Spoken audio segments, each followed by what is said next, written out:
Assalamualaikum warahmatullahi wabarakatuh. Sebagai kelaziman surat menyurat resmi negara, Nabi Muhammad membuat cincin stempel sebagai tanda orisinalitas surat itu. Stempel itu berbunyi, Muhammad Rasul Allah. Dakwah Rasulullah SAW ke luar negeri dengan mengirimkan surat kepada raja-raja untuk mengenalkan Islam dan mengajak menganut agama Islam.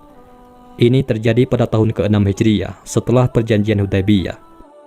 Adapun raja-raja yang dikirimi surat oleh Rasulullah SAW, yaitu seperti Heraklius, yakni penguasa Romawi di Syam, kemudian Muqawqis di Iskandariyah Mesir, kemudian Kisra di Persia, kemudian Mundir bin Sawa, yakni Raja Bahrain, kemudian Haudah al-Hanafi, yaitu penguasa Yamama, kemudian Raja Oman, kemudian Al-Haris al-Himyari, yaitu Raja Yaman, kemudian Al-Haris al-Ghassani, yakni pemimpin kaum Ghassan, hingga ke Najasyi di Habasyah, Abyssinia, yang sekarang adalah negara Afrika. Para penguasa negara merespon surat Nabi Muhammad beragam sikap. Ada yang menghormati dengan mengirim surat balasan sebagai tanda persahabatan. Ada yang mempercayai kerasulan Nabi Muhammad, seperti halnya Raja Najasyi. Ada yang menghina dan ada yang marah dengan membunuh utusan Nabi Muhammad SAW yang mengantarkan surat itu. Kali ini kita akan bahas tentang raja yang zalim, yaitu Raja Kisra di Persia yang menyobek surat Rasulullah SAW. Jika surat Rasulullah SAW dibaca dan diterima dengan hormat oleh Raja Persia, maka tidak demikian halnya yang terjadi terhadap raja yang sombong ini. Surat Rasulullah SAW kepada Kisra, yaitu Raja Persia itu berbunyi, Bismillahirrahmanirrahim. Dari Muhammad Rasulullah kepada Kisra pemimpin Persia. Kesejahteraan bagi siapapun yang mengikuti petunjuk, beriman kepada Allah dan utusannya, bersaksi bahwa tiada ilah selain Allah semata yang tidak sekutu baginya, dan bahwa Muhammad adalah hamba dan utusannya. Aku menyeru Tuhan dengan seruan Islam. Sesungguhnya aku adalah utusan Allah kepada seluruh manusia untuk memberi peringatan kepada orang yang hidup dan orang yang membenarkan perkataan atas orang-orang kafir. Masuklah Islam, niscaya Tuhan akan selamat. Namun jika Tuhan menolak, maka dosa orang-orang Majusi ada di pundak Tuhan. Di penghujung surat berbunyi, apabila Tuhan mau masuk Islam, kuberikan apa yang menjadi milik Tuhan dan mengangkat Tuhan sebagai pemimpin kaum Tuhan. Demikian bunyi surat Rasulullah untuk Raja Persia. Dikisahkan Rasulullah SAW mengutus salah seorang sahabat, yaitu Abdullah bin Hudzafah untuk menyerahkan surat kepada Kisra. Maka berangkatlah Abdullah bin Hudzafah ke Persia untuk menyerahkan surat kepada Kisra. Setelah sampai di Persia, Kisra memanggil seluruh pembesar supaya hadir ke majelisnya. Tatkala Kisra melihat Abdullah menghadap, dia memberi isyarat kepada pengawal supaya menerima surat yang dibawa Abdullah. Tetapi Abdullah menolak memberikannya kepada pengawal. Jangan, Rasulullah memerintahkan supaya memberikan surat ini langsung ke tangan Kisra, tanpa perantara. Aku tidak mau menyalahi perintah Rasulullah, ujar Abdullah bin Hudzafah. Kisra bisa memahami. Biarkan dia mendekat kepadaku, kata Kisra kepada pengawalnya. Abdullah pun menghampiri Kisra, kemudian menyerahkan surat dari Rasulullah itu. Selanjutnya Kaisar memanggil sekretaris berkebangsaan Arab yang berasal dari Hira. Kisra memerintahkan sekretaris itu untuk membuka surat tersebut di hadapan baginda dan menyuruh membacakan isinya. Dari Muhammad Rasulullah kepada Kisra, Maharaja Kisra, berbahagialah siapa yang mengikuti petunjuk. Baru sampai di situ sekretaris membaca surat, api kemarahan menyala di dada Kisra. Mukanya merah dan urat lehernya membengkak. Ia tersinggung berat karena Rasulullah menyebut nama dirinya sendiri terlebih dahulu sebelum menuliskan nama Kisra. Lalu Kisra merebut surat tersebut dari tangan sekretaris dan menyobeknya tanpa mengetahui isi surat selanjutnya. Berani-beraninya dia menulis seperti itu kepadaku, padahal dia budakku, teriak Kisra. Lalu ia memerintahkan Abdullah bin Hudzafah untuk diusir dari majelis. Abdullah pun keluar dari majelis Kisra. Setelah itu Kisra memerintahkan Badan, yaitu gubernurnya di Yaman, untuk membawa Nabi Muhammad SAW ke hadapannya. Selanjutnya Badan menugaskan dua orang bawahannya untuk menemui Rasulullah sambil membawa surat untuknya. Syekh Syafiur Rahman Al-Mubarakfuri dalam kitabnya yang berjudul Sirah Nabawiyah menuturkan ketika dua utusan tersebut tiba di Madinah dan menghadap Rasulullah, salah seorang di antara mereka dengan nada mengancam berkata, sesungguhnya Syahinsyah, yaitu rajanya para raja, yakni Kisra, telah mengirim surat kepada Raja Badan agar dia mengirim utusan untuk menemui Tuan lalu membawa Tuan ke hadapannya. Kemudian utusan tersebut menyerahkan selembar surat untuk Rasulullah SAW. Rasulullah tersenyum setelah mengetahui isi suratnya. Kemudian Rasulullah meminta mereka untuk menemuinya lagi pada keesokan harinya. Nabi SAW bersabda, "Kembalilah kalian dan datanglah besok supaya aku kabarkan kepada kalian apa yang aku ingin kabarkan." Pada saat yang sama, di Persia terjadi pemberontakan besar-besaran yang diprakarsai oleh putra Kisra sendiri, yaitu Siruyah atau yang memiliki nama Manarki Kobat, di barat dikenal dengan nama Kafat. Dikisahkan saat itu pada malam hari, para prajurit penjaga malam ataupun Hurasni Madain yang biasanya menyerukan nama raja yang berkuasa ketika melewati jalan-jalan, malah menyebutkan nama Siruyah ketimbang Kisra, yaitu Raja Abrawis. Sebuah tanda kudeta telah dimulai. Pada saat aksi kudeta itu bukan hanya Raja Kisra yang dibunuh. Siruyah, yaitu putranya, juga membunuh seluruh anggota keluarganya yang laki-laki, terkecuali putranya sendiri, yaitu Ardashir. Para anak keturunan Anusirwan yang dibunuh oleh Siruyah diperkirakan mencapai 15 hingga 18 orang, baik dewasa maupun anak-anak.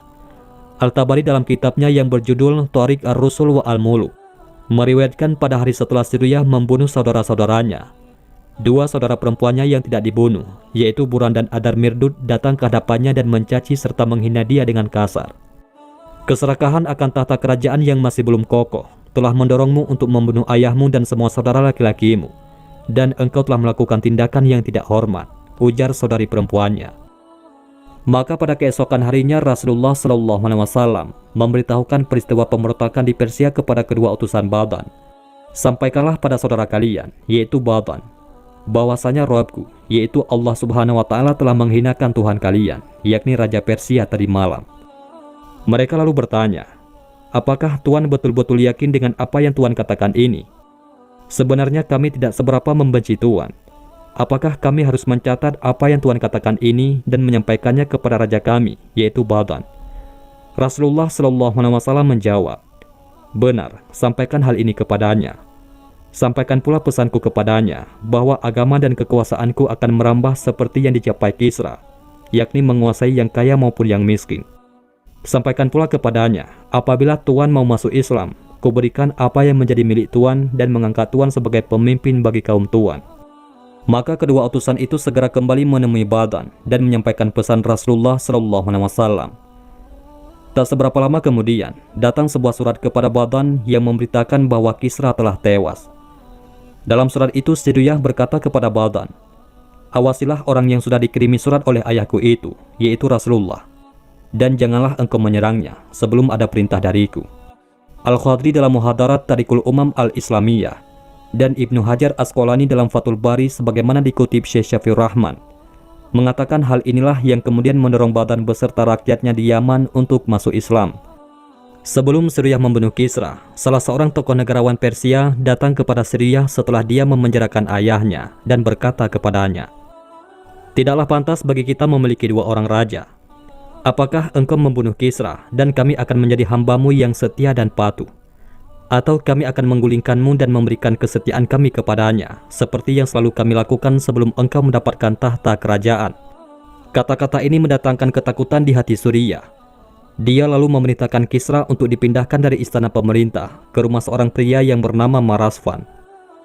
Al-Tabari mengisahkan Siruyah kemudian membuat berbagai tuduhan atas kejahatan-kejahatan Kisra dan memerintahkan Mihurmus, yakni salah seorang putra pejabat Persia, untuk membunuhnya. Belakangan, Siruyah malah mengeksekusi Mir Hurmuz juga atas tuduhan pembunuhan ayahnya. Selanjutnya, Siruyah juga membunuh seluruh anggota keluarganya yang laki-laki. Meskipun demikian, ketika dia membunuh saudara-saudaranya, dia menunjukkan kesedihan yang luar biasa. Itulah yang terjadi terhadap kerajaan di Persia setelah menyobek surat Rasulullah SAW. Kerajaan menjadi kacau dan hancur yang diakibatkan oleh mereka sendiri.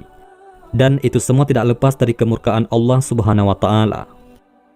Di dalam kisah ini, Nabi SAW telah mengetahui akan kebinasaan Raja Persia di saat berani menyobek surat beliau dan tidak menghormati beliau. Beliau SAW mengetahui hal ini karena Allah telah menetapkan untuk membinasakan orang yang membenci Rasulnya.